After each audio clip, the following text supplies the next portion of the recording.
ಹೆಡ್ಲೈನ್ಸ್ನ ಪ್ರಾಯೋಜಕರು NBC bearings ದೀರ್ಘಾವಧಿ ಸ್ಪರ್ಧೆಗಾಗಿ ಸುದೀರ್ಘವಾಗಿ 50 ರೂಪಾಯಿ ಪಡೆಯುವ ನಿಯಮ ಮಾಡಿದ್ದು ಬಿಜೆಪಿಯವರೇ. ಕುಮಾರಸ್ವಾಮಿ ಮೊದಲು ಅವರನ್ನ ಕೇಳಲಿ. ಎಚ್ಡಿಕೆ ಆರೋಪಕ್ಕೆ ಮಧು ಬಂಗಾರಪ್ಪ ತಿರುಗೇಟು. ಜೆಡಿಎಸ್ನಿಂದ ಟಿಕೆಟ್ ಕೊಡಿಸ್ತೀನಿ ಅಂತ ಪ್ರತಾಪ್ ವಂಚಿಸಿದ್ದಾರೆ. ನನ್ನಿಂದ 2 ಲಕ್ಷ ಹಣ ಪಡೆದಿದ್ದಾರೆ. ಟಿವಿ9ಗೆ ದೂರುದಾರ ಚಂದನ್ ಗೌಡ ಹೇಳಿಕೆ.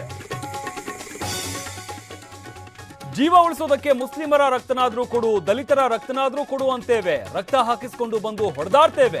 ರೇಣುಕಾಚಾರ್ಯ ಹೆಸರೇಳಿ ಸಿಎಂ ವ್ಯಂಗ್ಯ.